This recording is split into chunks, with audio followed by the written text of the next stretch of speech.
Hello again everyone and welcome back to Skyblock News. I'm your host Derailious and today we're going to be going over update 0.23.6, also known as the Diana v2 update, which is currently out on the main server. Before we begin, I just want to say please make sure to like and subscribe down below as it really helps out the channel a lot. Use code RAIL on the Hypixel store for 5% off your order. It is the best way to support the channel. Without any further ado, let's get started. We're going to start here at the election room for something kind of important. Diana does have all 4 perks now. I believe before the update she didn't have Mythological Ritual, so people were saying the update was going to drop and then we wouldn't have gotten a 4 perk Diana. She will have all of her perks, including the new one, which is the 10 tracking. We'll go over all that in just a minute, but make sure you vote for Diana if you want to get that ritual active. Starting off here with the biggest changes to the Diana event, I think the largest change is related to the Ancestral spade, and notably you can now upgrade the spade into the Archaic spade as well as the Deific spade. The Archaic spade is the base Ancestral spade, a hilt of revelations, some enchanted ancient claws, 2 enchanted gold blocks, as well as a bunch of Griffin feathers. When you upgrade the spade, you increase the maximum burrow chain length, and on top of that, you get additional items from burrows. So the first upgrade gets you the Mythos fragments, which you need to make a lot of the gear related to Diana. You cannot get those if you have the base spade, so you will need to upgrade it. You can then upgrade it again into the Deific spade. This is the Archaic spade, a hilt of revelations, a bunch of Mythos fragments, which you get from the burrows, a bunch of enchanted gold blocks, enchanted ancient claws, and a braided Griffin feather. When you upgrade it again, then you can have a maximum burrow chain length of 8, and you can also get braided Griffin feathers on very low odds from the burrows. So keep that in mind, there are some changes there, but I do think this system is very nice. It increases the amount of chains you can go through before you have to start all over again. When you log on, you may notice there is a new stat. It is called tracking. Tracking increases the chances of finding elusive mobs while doing certain activities. So if you look at your end perk, if you've leveled up from Voidgloom Seraph level, I think it's 9, you get 5 tracking. This is nerfed from 15. Keep in mind, you are able to get a lot of tracking from other things, especially items related to the Diana event. There are quite a few possibilities for you to earn additional tracking, so you should be able to get all of that back. And that also boosts the rate that you would get something like Inquisitors quite a bit. There are also quite a few changes to go over related to the Griffin pet. You can now upgrade it to Mythic. Keep in mind, in order to upgrade it, you are going to need Mythos fragments, which means you will need to upgrade your spade. You will have to do these things.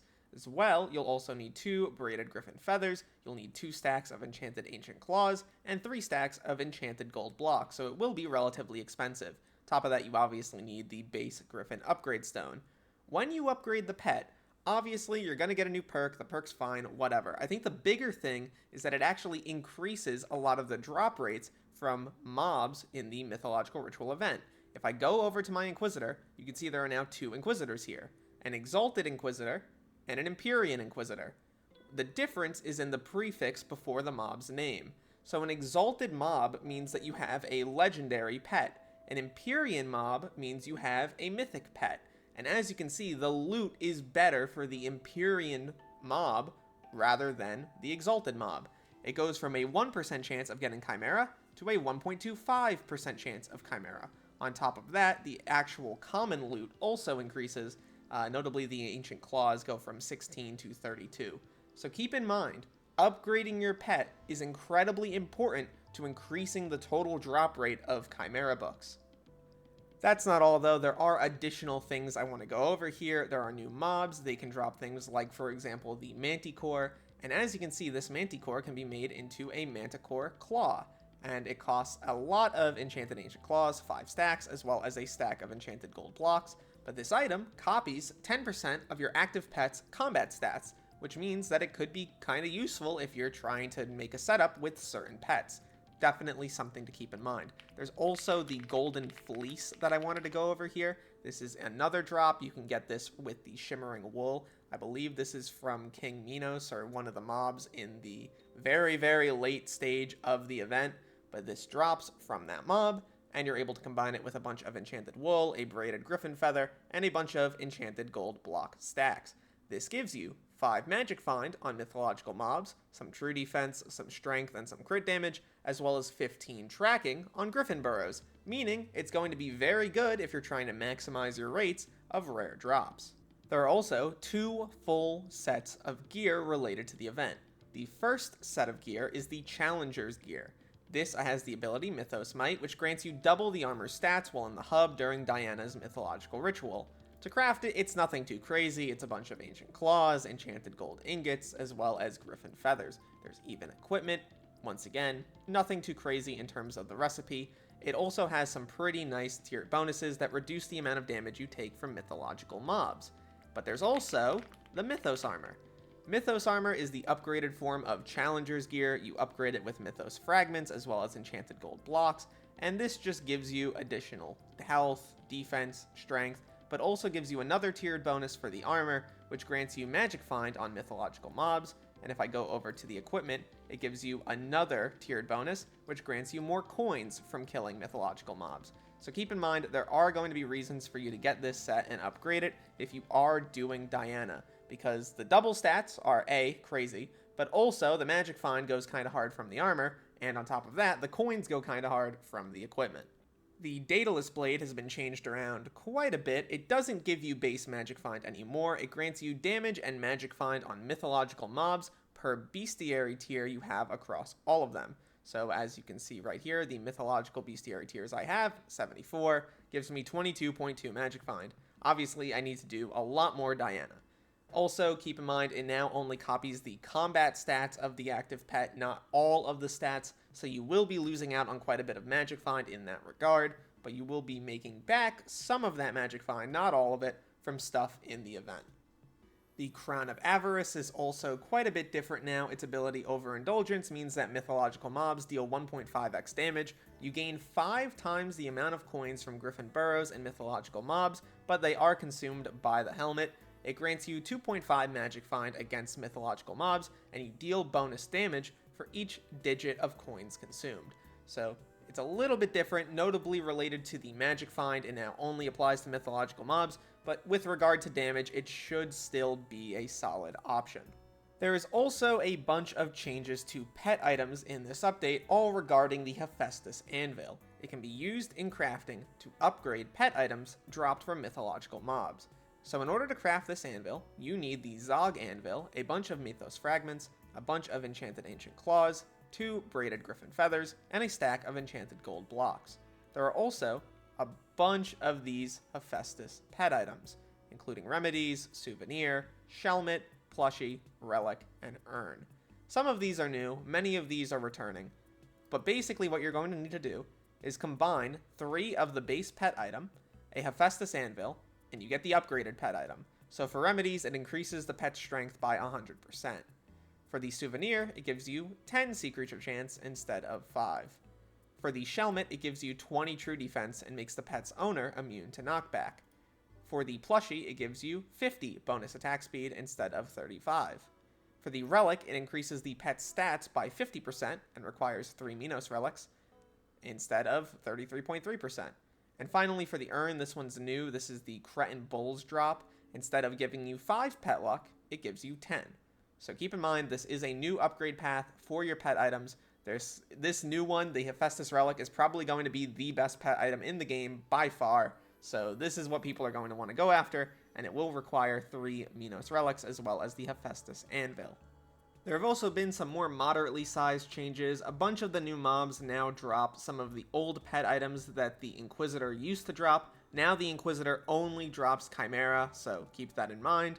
There are also a bunch of changes and new additions beyond just what I talked about before. Notably, there's a new consumable called Brain Food. This one you get from the Sphinx. It gives you bonus tracking, so there's another thing to keep in mind.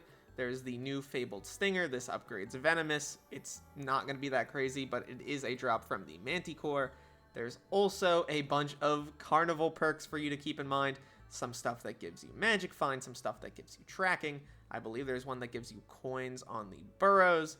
Just some more stuff to note there. Pretty big update. Very excited to see this event start pretty soon. Oh yeah, here's a preview of the mythological die. Isn't it just so beautiful? Doesn't that just look so nice?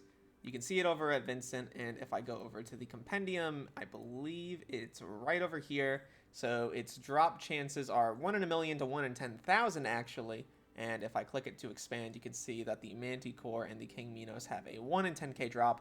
For Inquisitors, it's 1 in 50k, and for the worse mobs or lower tier mobs, it is much lower drop rates. There are also a lot of things I want to go over here in the Dungeon Hub. Notably, Kuudra is now included as part of the Dungeon Hub, so if you want to do Kuudra, you can do Kuudra. The Sand Dungeon is gone, by the way, it's never going to happen. There's also the not coming soon Forest Dungeon, don't know if this thing's ever going to release. But also, if you come over to Croesus, he's gotten a bit of an upgrade. Now you can do pretty much anything related to the Catacombs or Kuudra here. Keep that in mind. Very, very nice improvement in that regard. If you warp over to Kuudra, you can see there's something new over there as well. I don't know why you would ever want to start stuff from here, but if you ever were to, you can go to Vesuvius. This is the Kuudra Croesus. Nothing really too crazy to say with regard to that. He's just here handling all of your Kuudra needs. Very nice to see these additions. Hopefully Kuudra sees some improvements in the future because the current player numbers are crazy low. But for now, this is very, very nice. There are also a bunch of new attributes as part of this update. There's the Cretin Bull Shard, which gives you up to 40 total defense against mythological mobs.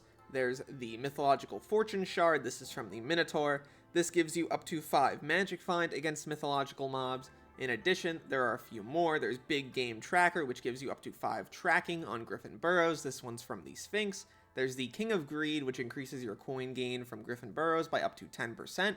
This is from King Minos.